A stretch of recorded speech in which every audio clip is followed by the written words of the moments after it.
If someone had point blank asked me, I probably would have told, just because it wouldn't have occurred to me not to.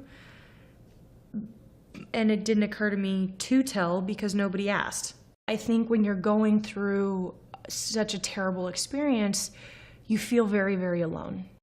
I'm an Olympian, and yet I survived childhood sexual abuse. And there's plenty of other people out there that have gone on and led happy, successful lives. So I think it's important for other victims and survivors to tell their stories.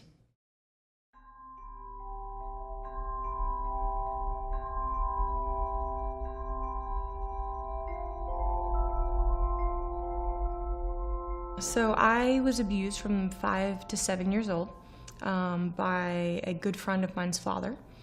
So this was a friend of mine that I was going to their house on a regular basis for play dates. They were coming to my house on a regular basis. So this was a man that I trusted, that my parents trusted. He was always a part of the game. So if we were playing hide and go seek, he was like a big kid in the game itself. He was hiding or seeking or a part of it. If we were playing tag, he was playing. If we were climbing trees, he was climbing trees with us. So, all of my other friends' parents or my own parents, whereas they were always observing us and watching us, he was always a part of the game, which by far made him the coolest parent. And on top of that, he had money and he had a car. So that, made him even cooler. So if we wanted to go get ice cream, we could always go get ice cream. Whereas, my parents 9 times out of 10 said, no, you'll spoil your dinner. He was always game, and he could drive us there, and then he would pay for it. So, this man just had this perfect setup because he was just a grown-up big kid.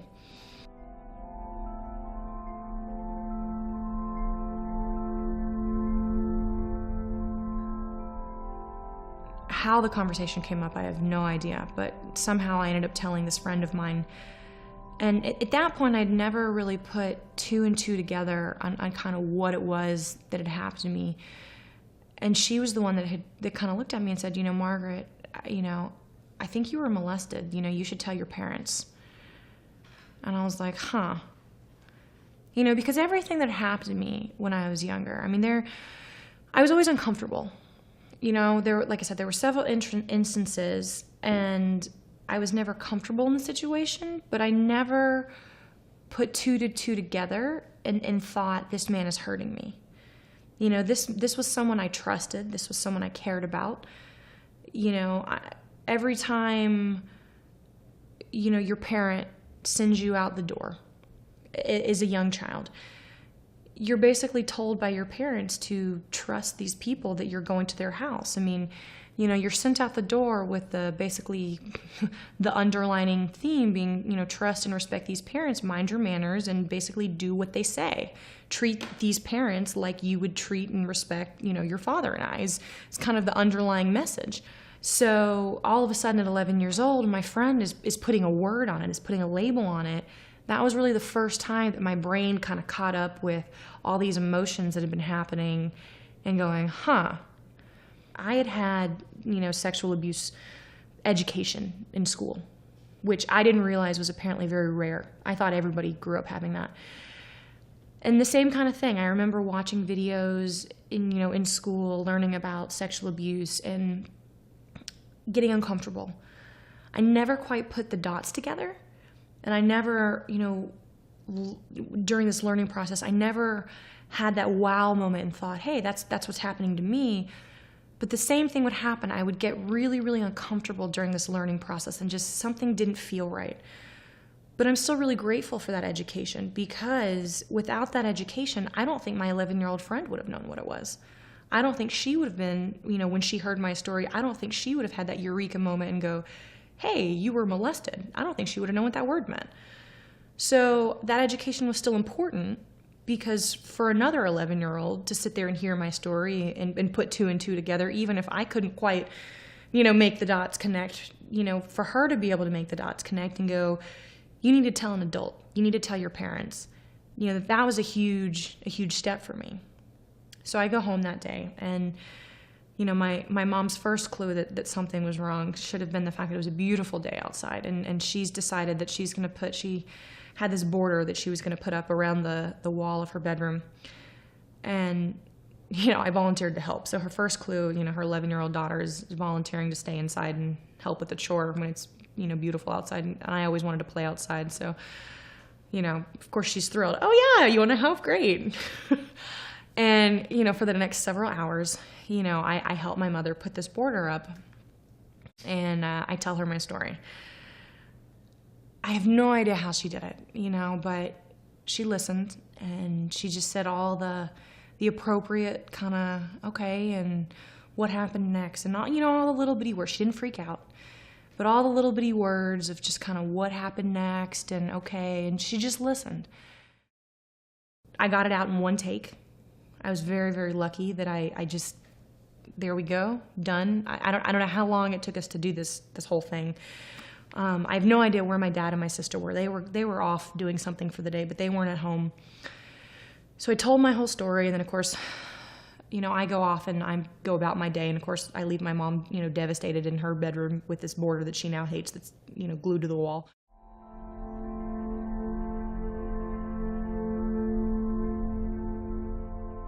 It never occurred to me that they wouldn't be there for me, and it never occurred to me that they wouldn't do the right thing, and that they wouldn't go to the police, or that they wouldn't do things legally. And honestly, at that point, it never occurred to me that the legal system would sort of let me down, which is what happened. Which was very difficult, because as an 11-year-old, things are very black and white. There's the right and there's wrong. And that was a big eye-opener for me as an 11-year-old, that there's a lot of gray in the world. Again, I look back at my mother, that she had to teach an 11-year-old a lot of life lessons that you shouldn't have to learn. Like, the world is not fair.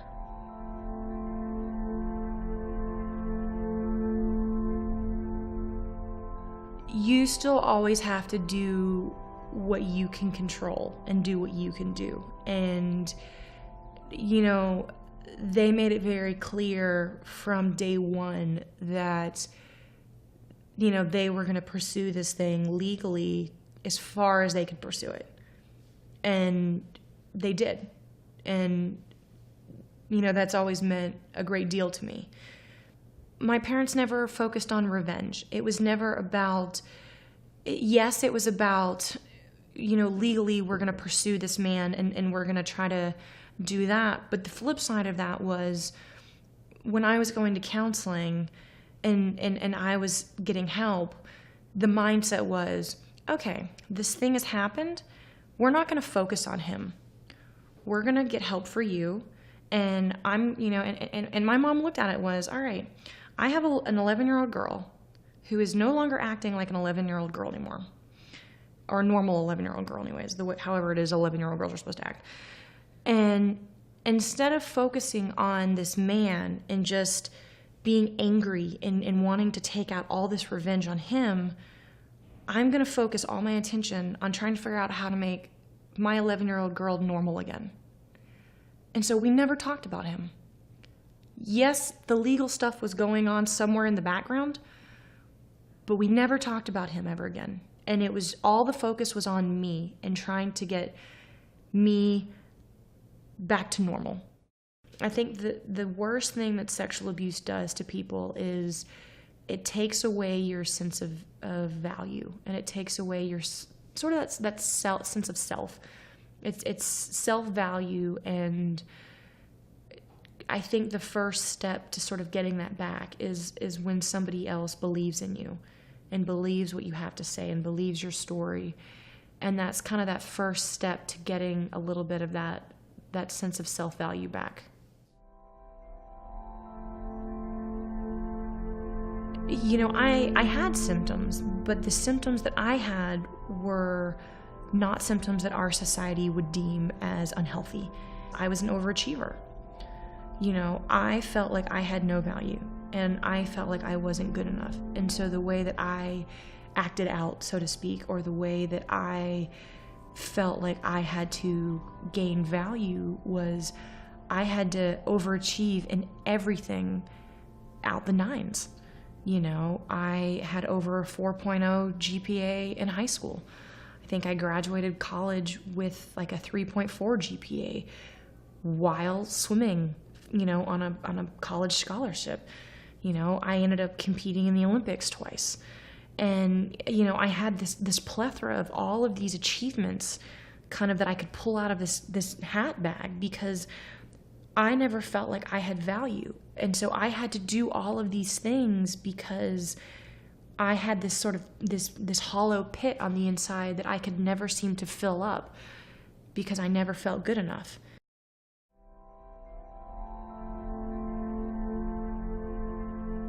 And so I have figured out that there are little things about my personality that to me are not odd, but that are definitely not things that normal people do.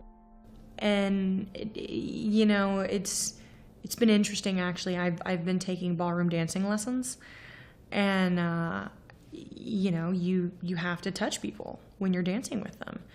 And when I first started taking ballroom dancing lessons, I had to get used to that, because as a swimmer, it's a very solitary sport. You're not touching people, you're by yourself. And it's and dancing is just not like that. And especially you're with different partners, so not only are you just getting used to one person, you're having to get used to different people. And so that's been a bit of a challenge for me, which I think has been a very good and very healthy challenge. And I've been learning various types of dances. So I've been having to not just get used to, like I said, one person or one specific touch, but I've been having to get used to people touching me in all types of places. And again, it's all normal, and it's all in a very platonic way. But it was definitely very uncomfortable for me in the beginning. And, I've been doing it for almost a year now, and there's definitely still times or certain moves when I find myself on the inside cringing. And then, of course, I hope my face isn't, reflecting it. But, I think I do a pretty good job in most social settings of sort of quote unquote acting the appropriate way. But I would say I'm probably not a super touchy-feely person. And yeah, I would say that's probably been as a result from this.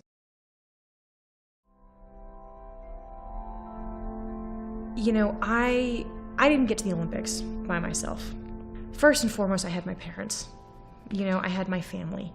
I had coaches, I had trainers, I had team doctors, I had nutritionist, I had massage therapist, I had the wait staff, and that's not even to talk about at the Olympics themselves. I mean, we had 42 people on the team. We probably had 35 staff or 40 staff. There's so many people it takes to get someone to that level. If it took that many people to get me to the Olympics, why in the world would I think that I could get over sexual abuse by myself? If I needed that many people to become an Olympian, why would I want to get over sexual abuse by myself? So I like to make that comparison of having a team. It took a team of people to get me to the Olympics, and it also took a team of people to help get over my sexual abuse. It took my parents, it took my family, it took my friends, and there were several friends. Not, I didn't tell a ton of people, but my immediate circle knew. My immediate circle of friends always knew. And then I had the Advocacy Center, and I had that team of support, professionally there. And so, like I said, why in the world would you want to do all of that by yourself?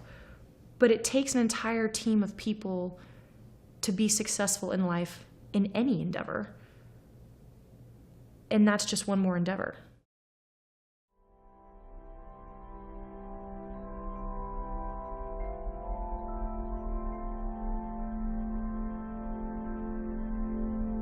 You can overcome it. And it doesn't happen in a day. I remember my mother telling me that at 11 years old, this was something that was current, and every single day I was going to be one day further removed from it, and I was going to be a little bit further from this, and it was going to get a little bit easier every single day that I was further from it. And I think she was right. And I don't know that I'll ever be 100% over it, so to speak. And I don't know that I ever want to be 100% over it, because I think it's had a huge role in my life in developing who I am. And I think it's given me a lot of strength. I think it gave me a lot of strength as an athlete. I think as an athlete, I always had an inner strength because I felt like I'd survived something. I always felt like I could look around the other people that I was competing against, and especially at an early age, I didn't think that they'd ever really been through anything yet.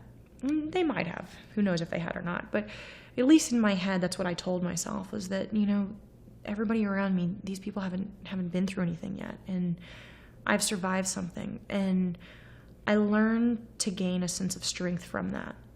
And so in a lot of ways, as terrible as this horrible thing was, it defined who I was, and it gave me a sense of strength, and it gave me a sense of my character.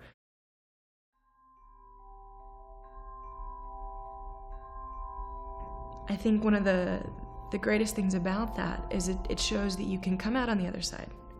You can survive anything, and you can be successful. Whether that success is being an Olympian, or being a CEO, or having a happy marriage, or a happy relationship. So whatever that definition of success is, I think you can achieve it, and you can reach it